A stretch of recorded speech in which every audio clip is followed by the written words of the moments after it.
his faculty mentor is Dr. David Schultz. The title of his project is Reciprocity of Invitational Rhetoric within the Context of Polarizing Topics.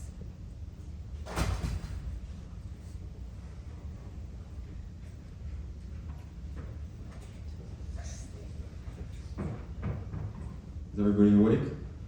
Yeah. Okay. All right. Last presentation. All right. So my name is Leonard Lemon. I'm a senior communication studies major at Concordia, and I decided to look into the reciprocity of invitational rhetoric within the context of polarizing topics. Today, it'll be me presenting alongside Mike Bowtie Diagram Middendorf, and my advisor was David Schultz. So, much like the gap between Republicans and Democrats, the gap, I messed it up, never mind.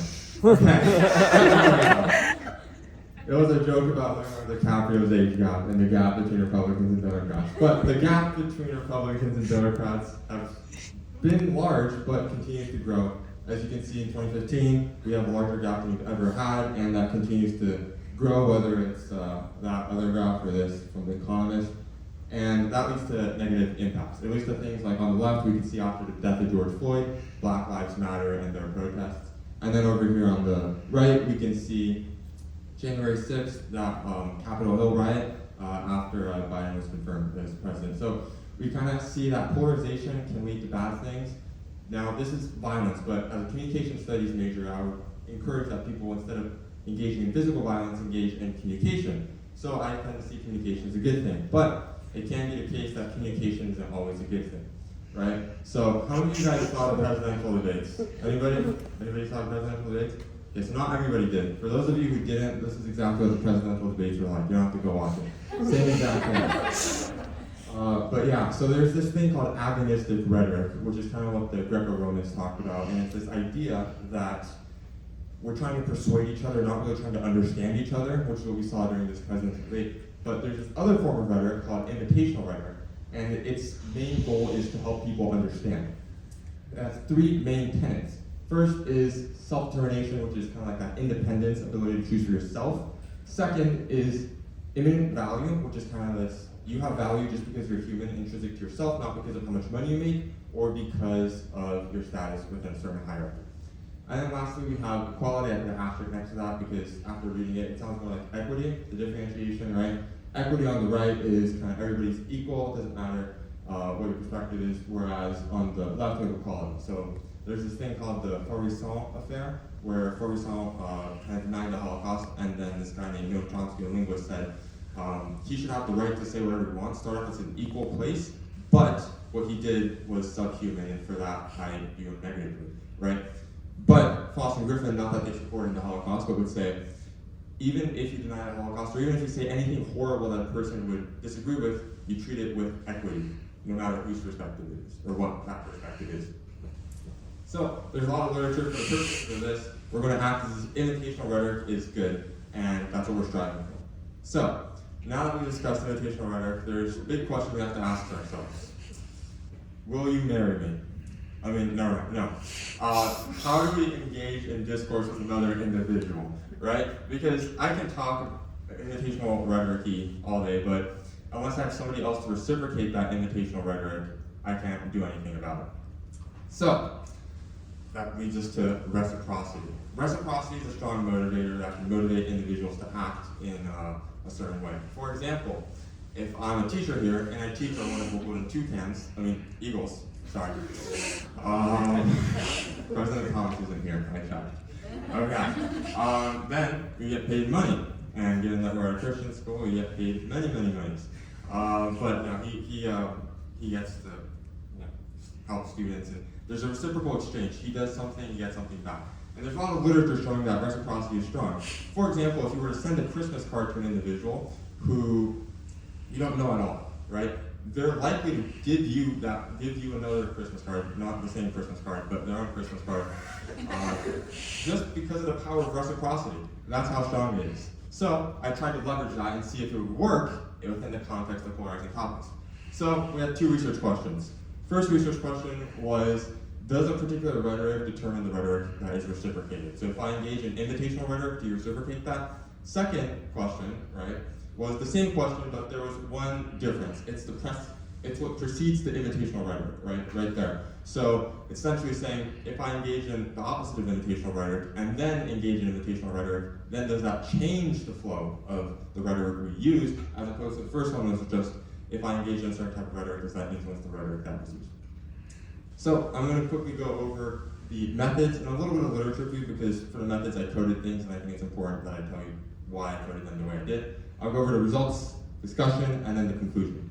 So, I coded 2 videos. These were Steven Crowder videos. Steven Crowder, if you don't know, is a Republican commentator, and he's known for doing this segment called Change My Mind, and he puts something controversial, like America's not racist, and that sparks conversation with a person that he disagrees with and engages in civil discourse with them.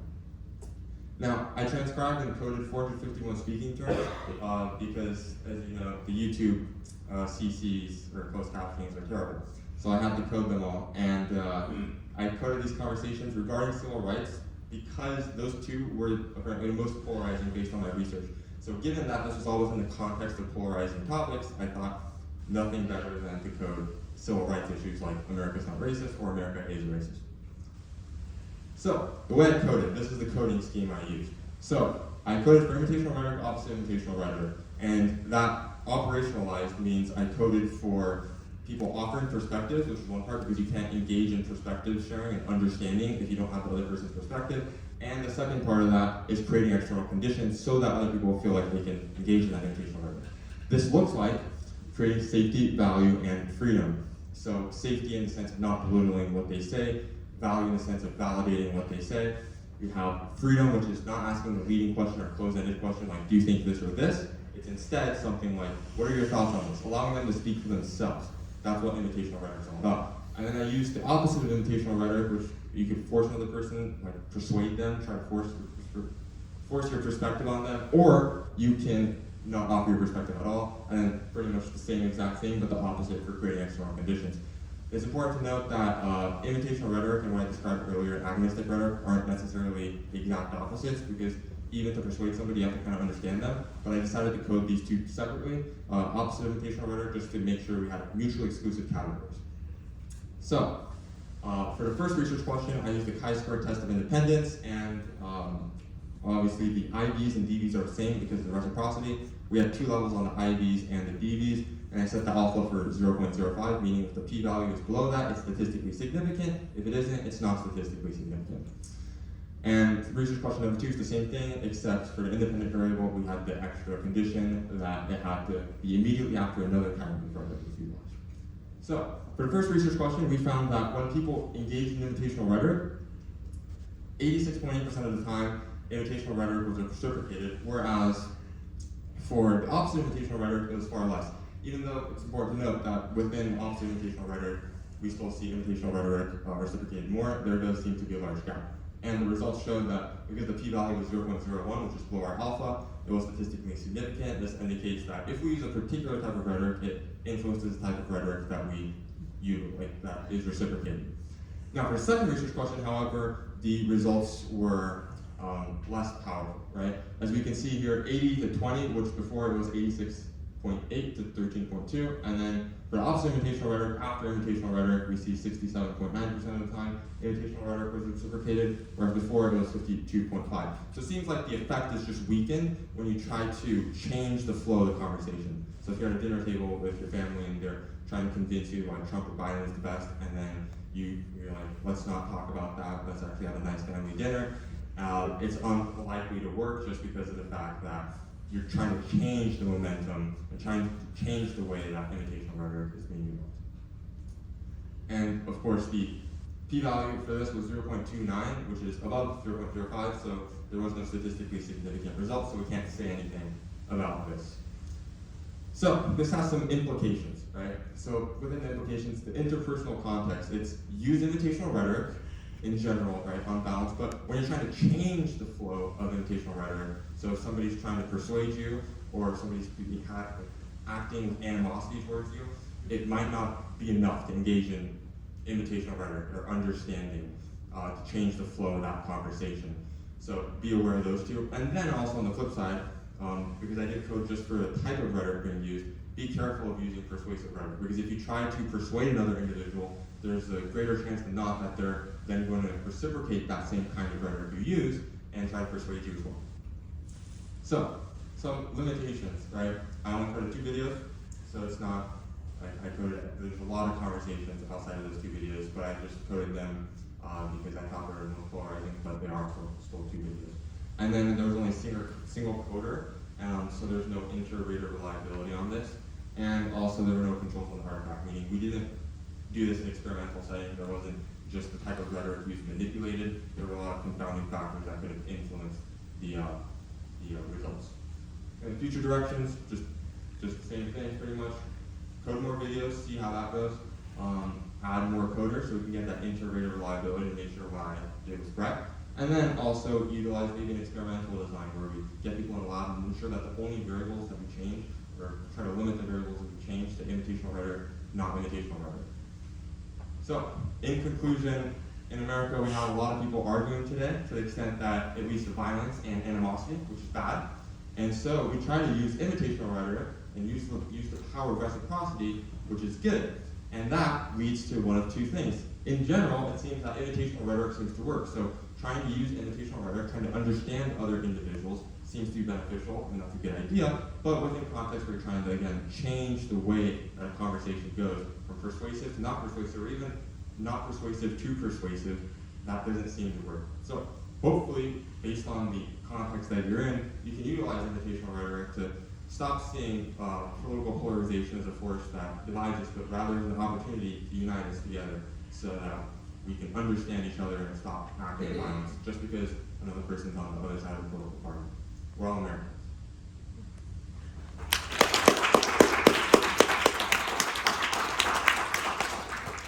Questions?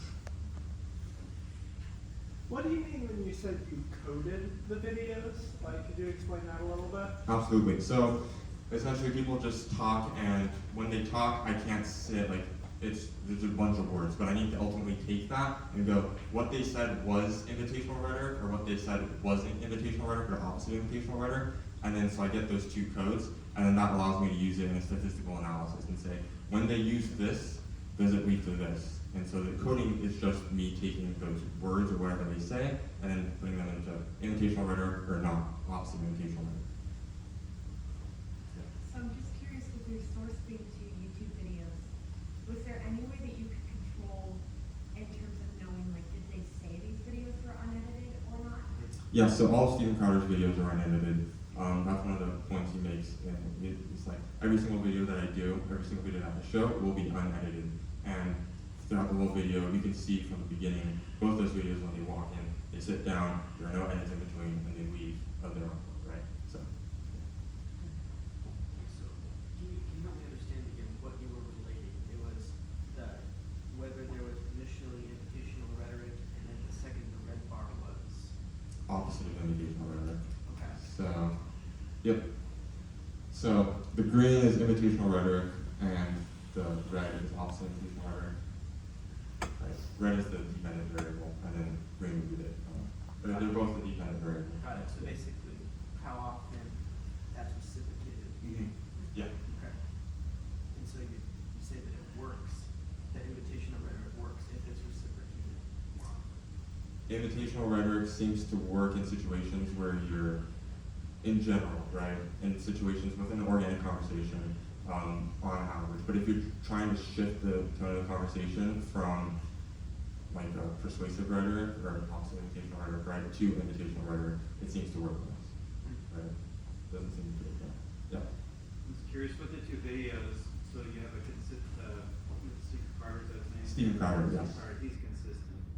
The people he's speaking with rotate through each video? Yes, so I coded the 2 videos, each video had a new person, so it was 2 videos with 2 people in total. And were they both males? Yes. Okay. Just curious if there was a rotation in male, female. No. Different, different factors. I know you try to limit the factors, I understand that. Mhm. Yeah. Yes. Yeah, so sometimes in rhetoric, if somebody's saying, hey, change my mind, there has to be the supposition that I might be wrong. Mhm. I mean, so is that, evaluated? So, are you willing to admit that you're wrong? Because if there's no admission of that, then why even bother having the rhetoric? Because persuasiveness is going to change your mind. So did you find that out in the research in terms of talking about rhetoric? If that question, if that feasibility and willingness to be wrong is evident, or I guess I don't know how to phrase that question. Right. No, I get what you're saying. I think I get what you're saying. I don't think I could do that just because of the fact that I'm just looking at a video, right? I can't ask follow-up questions. Right. And I think that's something that I would like to look into in the future. If I keep getting into an experimental design, that means I can limit more of the variables, but also then afterwards ask them, would they be willing to admit they're wrong or not admit they're wrong? But I will say in the video, interestingly enough, despite these being the two most apparently polarizing, right, videos just based on topic, individuals within that video were very civil and able to concede certain parts of their argument, not necessarily change their mind, but also understand and see a new perspective. Like Stephen Crowder at one point, one of the black men were telling them about how there's an expectation of them because they're in the black community, and he said, I didn't know that, right? And he's like, tell me about that. So he's willing to open himself up to new information. Yeah. So the two videos, were each of the people that respond, were they on separate spectrums? Is that the question? No, so all the people who debate with Stephen Crowder are on the opposite side of Stephen Crowder, right? So he's always going to be on the one side, and whatever the side says, and the other side is the opposite. Thinking about your SoCal JPC presentation, Okay. which is very similar to this one, are there situations in which this wouldn't be invitational rhetoric is not appropriate in how it works with both people? And so that if you're in a student-teacher relationship or family rights, it may not be appropriate for one person to be like us. Let's have this totally open conversation that's more focused on the person producing the ideas, creating good ideas. That may be better, right? Are there situations, but a lot of our conversations about controversial things happen in professional environments, but we often have to shut it down. How can we use invitational rhetoric in situations not appropriate? Where it's not appropriate for both people to be a full-heartedly into the conversation. So I think that's a great question. There are definitely situations, even Foster Griffin outlined this, where you shouldn't be using invitational rhetoric, right? Like if you're a pilot and air traffic control is telling you to land in a certain lane, you can't start debating them. Like, well, I actually think it's this way, or like, would you be open to this, right? There's certain times where somebody says something, and then you do it. And I think in those situations, there's no need to even try to use invitational rhetoric. Just listen to whatever they say, right? And then in those professional situations where where I think it would be a good idea to use invitational rhetoric, but we don't, it's just, I think, it's one of those things where we just have to try to understand each other. I know it's not easy, but as long as one of us tries to engage in invitational rhetoric, that's all we can do, and then hopefully other people can reciprocate that kind of rhetoric. Sometimes it works, sometimes it doesn't, clearly depending on the context, but hopefully that can work. Yeah. What criteria do you use to tell the difference between when you're looking at the videos, whether it's invitational or not? Yes, great question. So it was just, okay, yeah, so that's pretty much all of that on the top right there, invitational rhetoric. Operationalized, it's two main things, right? It's creating those external conditions so that they can speak to you, and then offering perspective. And my code book goes a lot more in depth, and it's a lot more in depth than this. It's how safety can actually be expressed, right? But essentially, I have a code book based on these values, and then if I saw something that I thought was in line with invitational rhetoric, I coded it as invitational rhetoric, opposite invitational rhetoric. All right, thank you, everybody.